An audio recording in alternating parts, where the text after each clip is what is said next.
시인 비평가가 있고 시인 실험학자가 있는데 이게 조금 다르죠. 엘리엇 같은 사람은 엘리엇을 시인 비평가 또는 실험가 이렇게 이야기를 하면서 그럴 때 이제 이 비평이 문제죠. 시인이면서 비평을 할 경우에는 편향될 수밖에 없다. 이런 비판을 했는데 이제 그런 이제 경우가 아니고 선생님 경우는 왜 이런 실론을 연구했을까 이런 점에 제가 관점을 둔 겁니다. 그래서 이런 실론을 연구를 했고 그래서 이런 시를 썼겠구나 하는 그런 이제 입장을 만들기 위해서 살펴본 것입니다. 마지막 늦게 낸 그 두 권의 책이 모더니즘을 넘어서 리얼리즘을 넘어서 이 표제는 사실 예사롭지가 않다. 그렇게 봅니다. 모더니즘은 정지용, 김강균, 김기림 식민지 시대의 모더니즘을 넘어서 그 다음에 해방 이후, 한국전쟁 이후의 모더니즘을 그것을 개선 극복한다 하는 이런 관점이라면 리얼리즘을 넘어서는 문복 선생의 시인으로서의 사표라고 할 수 있는 유치한 문학을 넘어선다는 겁니다. 이것은 유치한, 김춘수, 문덕수, 흠하나 이렇게 이어지는 어떤 계보 속에 자신을 두는 그런 관점이라고 볼 수 있겠고 그 청문을 넘어서는 것을 굉장히 중요한 과학으로 생각했습니다. 그러니까 하나는 모더니즘을 넘어서고 하나는 유치한 정말 실론에 있어서는 모더니즘을 넘어서는 거고 인생관이나 시에 있어서는 유치한을 넘어선다 이런 입장을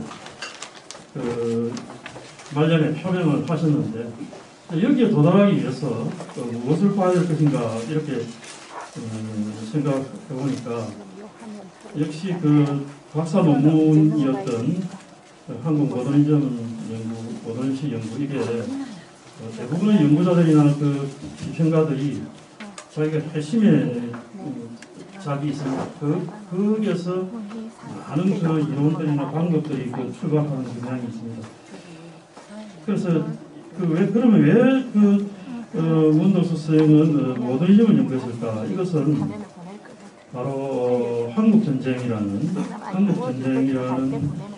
그런 이제 전쟁의 경험, 전쟁과 같은 그런 혼란, 그렇게 해방과 한국전쟁이라는 이런 혼란이라는 측면인데 우리가 세계 모더니즘의 역사를 보면은 1차 세계대전 전후부터 2차 세계대전 전까지 그런 소위 자유주의 세계가 파산이 나는 그런 지경에 혼돈에 대한 질서 이런 욕구가 모더니즘을 나왔는데 물론 넓은 의미의 모더니즘은 보들레르부터 해서 20세기 전반까지 포함을 합니다. 그런데 어떤 이런 모더니즘을 선택한 까닭이 소위 한국 전후 모더니즘이라는 게 결국은 전쟁 이후에 어떤 새로운 질서에 대한 동경 이런 것들이 모더니즘을 선택한 것이다라는 그런 생각을 해볼 수가 있습니다. 그래서 이런 식으로 문덕수 선생의 한국 모더니즘 시 연구를 직무적으로 읽었다. 제가 직무적으로 읽으면은 이론서지만은 이론서 속에서 자신의 입장을 어떻게 표명하려고 했을까 하는 것들이 있습니다. 그런 걸 이제 직무적으로 읽어보면 그것이 결국 후에 문덕수 시인으로 활동하는 것하고 실험가로 활동하는 것하고 이런 데 다 이게 이어진다는 전제를 하고 있는 것입니다. 그래서 이제 이런 어떤 영미 모더니즘과 우리 한국 전후 모더니즘의 어떤 상동관계 그런 걸 먼저 이야기를 해볼 수가 있겠습니다. 그 다음에 식민지 모더니즘에 대한 그 입장인데, 많은 경우에 우리 한국 모더니즘은 1930년대의 산물이라 그렇게 합니다. 그 맞습니다. 왜냐하면 많은 사람들이 식민지지만은 한국 자본주의가 어떤 모더니즘 문화를 형성한 것은 도시거든요. 그렇게 볼 때 한국 자본주의가 뿌리 내리는 건 적어도 30년대다 이렇게 이야기를 하면서 30년대 모더니즘을 많이 이야기하는데 또 많은 분들은 또 여기 문덕 선생님도 20년대 중반부터 모더니즘을 이야기합니다. 오히려 저도 이게 타당하다고 보는 것이 20년대는 1917년 러시아 혁명이 있고 그 다음에 2차 대전 이후에 이제 세계 개조론이 나옵니다. 1차 대전 이후에 세계 개조론. 그러니까 세계 개조론은 이게 사회주의 쪽의 개조와 미국 쪽의 어떤 그런 세계 개조론인데 그게 이제 결국은 사회주의와 자유주의가 각축하는 시대이거든요. 그리고 그런 때 우리가 식민지지만은 다이소 데모크라시를 문화를 겪고 있는 그런 분위기이기 때문에 20년 중후반에 가면은 이 사회주의와 자유주의 문학이 마구 이렇게 일본을 거쳐서 우리 쪽으로 들어오기 때문에 한국 모더니즘의 그 시작도 20년대 중후반부터다 하는 그런 이제 그 문덕수 선생의 견해가 저는 옳다 이런 생각을 합니다. 이런 이야기를 이제 주로 정지용을 들어서 이야기하고 정지용을 들어서 이야기하고 일본의 여러 그 모더니스트 시인들 예를 들고 이렇게 이야기를 하고 있습니다. 그래서 이렇게 해서 우리 모더니즘이 1920년대부터 쭉 이제 30년대까지 이렇게 유입이 되는데, 뭐 주로 영미 이론을 일본이나 필터를 통해서 이렇게 이제 들어오는 것인데, 그런 것들을 비교문학적으로 고정을 하고 있습니다. 이론적으로는 최재서를 가장 높이 평가합니다. 최재서의 현대 주주주의 문학 이론의 건설 이런 이제 아티클을 제일 높이 평가를 하고, 그리고 이제 그 실온 또 시인으로서는 김기림을 가장 중요하게 생각합니다. 왜냐하면은 이론은 뭐 최재서 이론이 가장 연기 이론에 정통하다는 것은 틀림없죠. 그리고 그 연기 이론 가운데서 T. 휴미나 엘리엇 이론을 아주 중요하게 받아들입니다. 최재서도 그렇고 문덕 선생님도 그것을 이제 중요한 중거로 삼습니다. 중거로 삼고 그렇게 이야기를 하죠. 그러면서 이제 한국에서 그 영미의 모더니즘에 정통한 사람이 누구겠는가 이렇게 이제 따져보니까 역시 이제 정지용이나 김강률은 아니다. 정지용은 너무 이미지 위주로 가고 있고 김강률도 센티멘탈하고 김기림이 옳다. 김기림이 기상도 정도에서 적어도 엘리엇의 항무지에 이르지 못했지만 그런 정도의 지적인 어떤 그런 작업이 있었다. 하지만 김기림도 어떤 모더니즘의 어떤 경지에까지는 이르지 못했다. 이런 이제 관점입니다. 그런 이야기를 이제 하는 거죠. 그런 이야기를 하면서 결국은 이제 그 한국 전쟁 이후에 거의 전후 모더니즘에서 김기림 등이 못한 것들을 이걸 이루고 이걸 개성하면서 극복하는 초급하는 그런 작업을 그 실온과 시 작업의 과제로 놓았다. 이렇게 이야기를 하고 있습니다. 우리가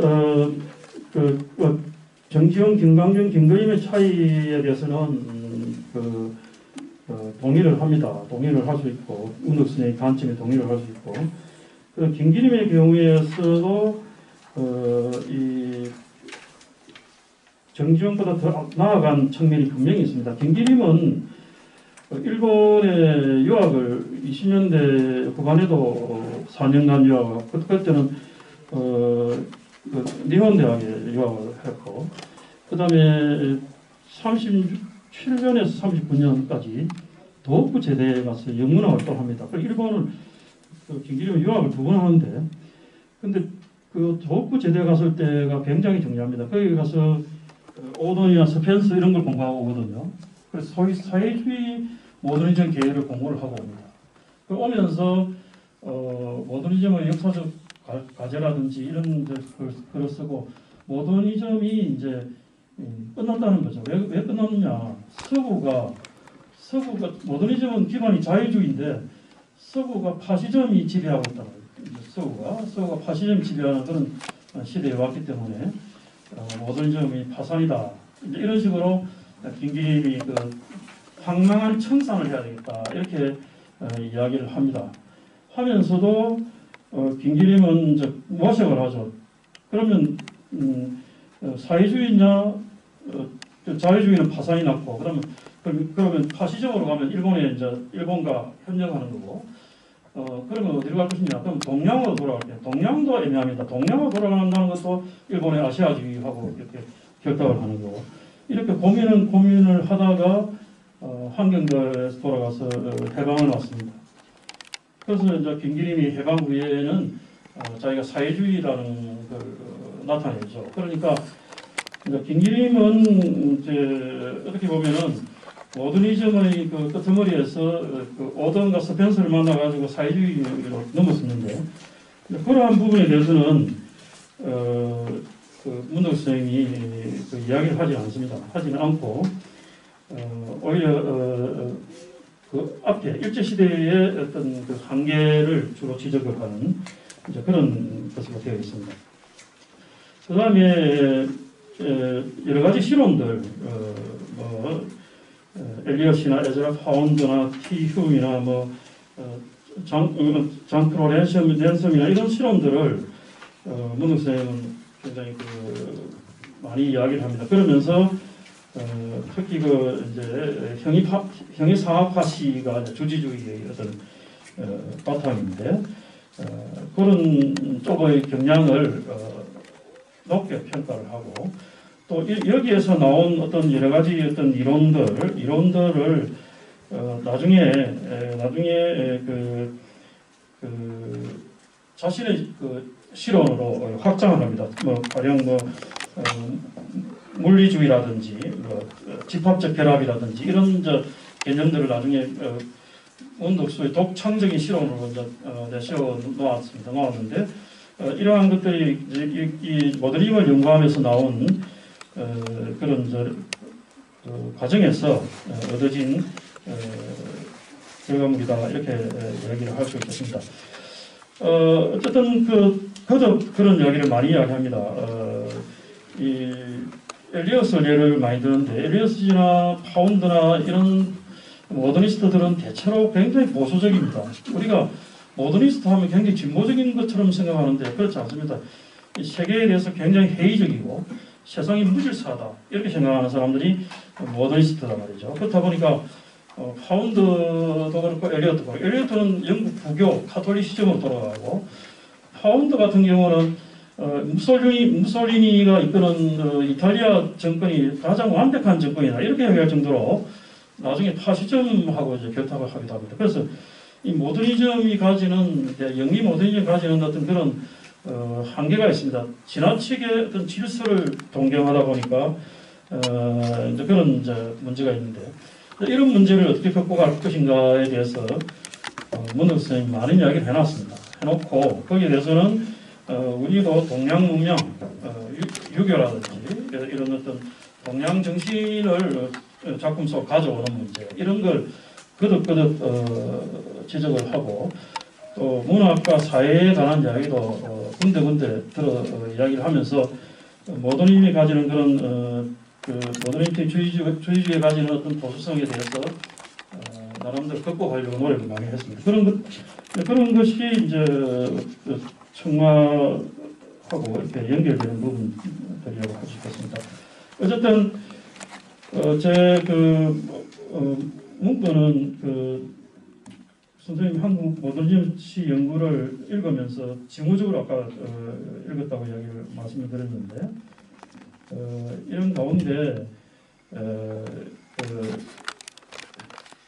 그렇게 해방 이후에 조향, 박인환, 김경림, 김종훈, 김수영은 언급을 안 해놓으셨는데 김수영 이런 맥락 속에 이런 계보 속에 본인도 거기에 있고 또 그런 계보 속에서 한국 모더니즘을 개성하고 극복하고 이렇게 하려고 했다는 것이 되겠고 그런 가운데 그런 모더니즘을 극복하는 거하고 니힐리즘을 극복하는 그런 인생관하고 이것이 문학의 두 좌표인데 이런 것이 이제 어떻게 다른 시비평이라든지 또는 또 여타의 시론과 또 시창작에 어떻게 이게 접목되어 연결되었는지 하는 것은 다음에 한번 살펴볼 그런 과제로 삼겠습니다.